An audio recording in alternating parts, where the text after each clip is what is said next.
অবশেষে কিন্তু অনেক অপেক্ষার পরে কিন্তু ব্রাজিল দলের স্কোয়াড ঘোষণা করলো আনচেলত্তি। তো সেখানে কিন্তু ব্রাজিল সমর্থকদের কিন্তু একটা চাওয়া ছিল অনেক আগে থেকেই, নেইমার যেন বিশ্বকাপ স্কোয়াডে থাকে, এবং সেটা নিয়ে কিন্তু অনেক মিটিং এবং ব্রাজিল সমর্থকদের মধ্যে একটা আকাঙ্ক্ষা তৈরি হয়েছিল যে নেইমারকে বিশ্বকাপে দেখতে চাই। অবশেষে কিন্তু সেই অপেক্ষার সমাধান হলো।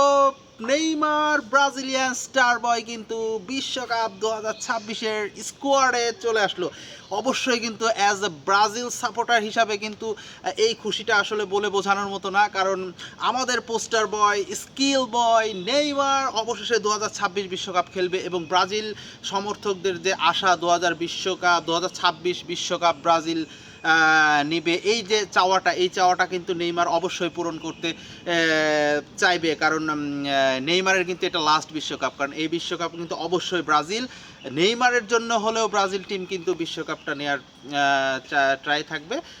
তো সেটাই দেখার বিষয়। তো ব্রাজিল সমর্থক হিসেবে কিন্তু সবাই অনেক খুশি, কারণ নেইমার কিন্তু ব্রাজিলের স্কোয়াডে চলে এসেছে। সো কে কে খুশি নেইমার স্কোয়াডে আসার কারণে সবাই কমেন্টে জানাবেন এবং পাশেই থাকবেন। ধন্যবাদ।